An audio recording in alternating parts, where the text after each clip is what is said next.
everybody. What day is it? It's Snippet Saturday. Kathi still hasn't gotten a dang haircut, so she's refusing. I'm not going on camera. But like, what happened last week? What? What are you talking about? Remember I said if you got to do one all by yourself? I was sick. Yeah, that's it. I had a sick day. You had a sick day? I took a vacation day. Sorry about that. That's but two I different think I'm days. gonna make up for it today. You are. Maybe. I want you to know we're going to talk about metallic thread.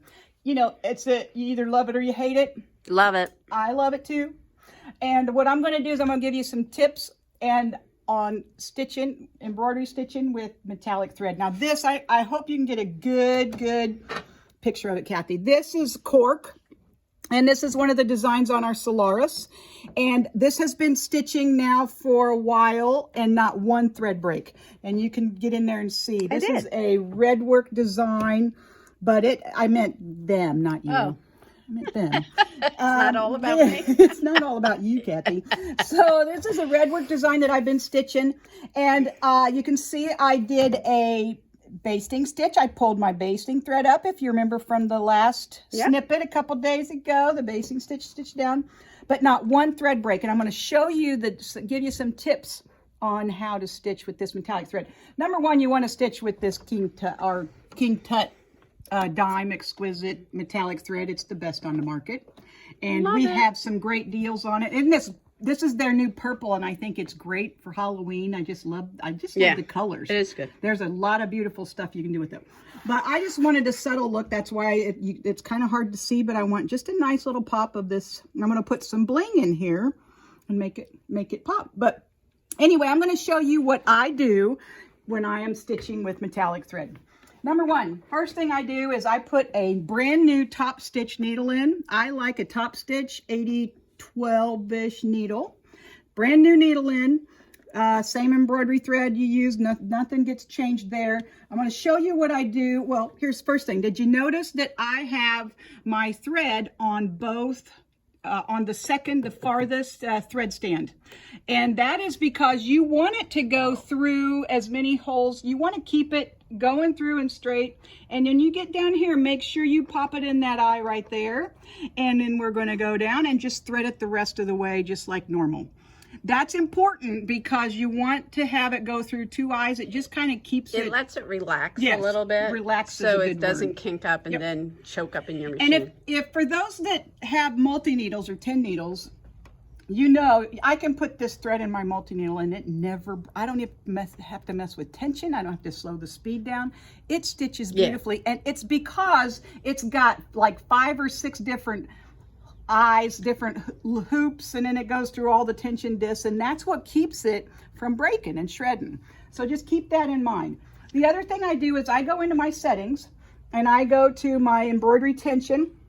Well, the first thing I do is take my speed all the way down. If you're sewing on a single arm like this bed, you're going to turn your speed all the way down, and then you're also going to turn your decrease your embroidery tension. I go -2 and then I watch it. It's important that you do this basting stitch, just even if you are hooping your fabric.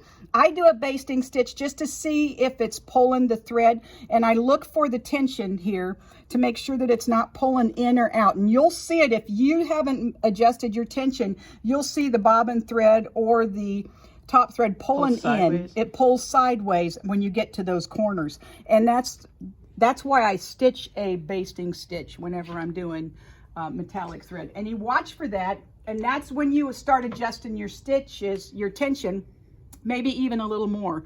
Go up a little more if it's pulling in. That means you might want to loosen it if the bobbin's pulling the top tension down. So kind of pay attention to that. So again, we're going to lower the speed, decrease the tension. Watch that. If you need to go back in and decrease the tension again, you might want to do that as well.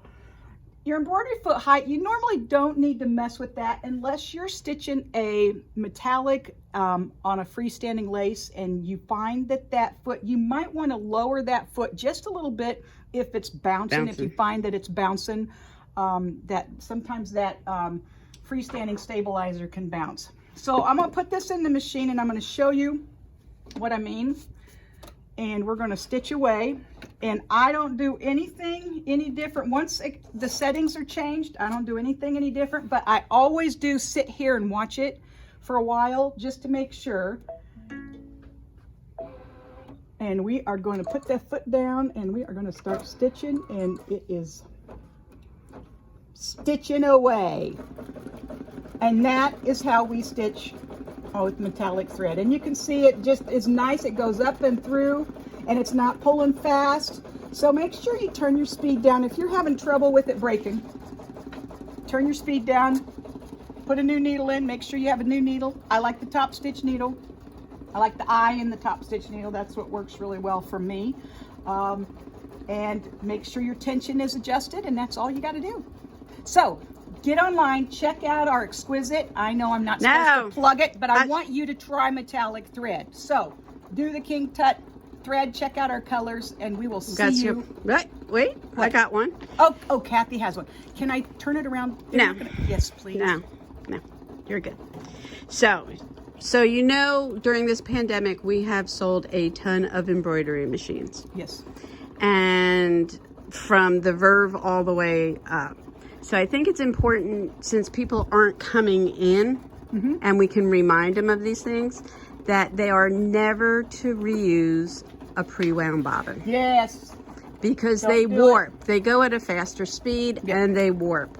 And they're not made. They're not made to reuse. No. They're cheaper, thinner. Yeah. Made. So throw them away when you're done using them, or you're gonna have problems. Right.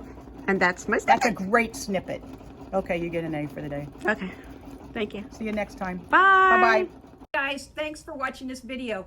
If you want more of these videos, we have plenty more coming up. We got lots of new stuff coming. So what I want you to do to be prepared is you're going to click up here if you want to watch the next video, and you're going to click down here in the bottom if you want to watch all my favorite videos, my favorite things, if you want to get some more stuff.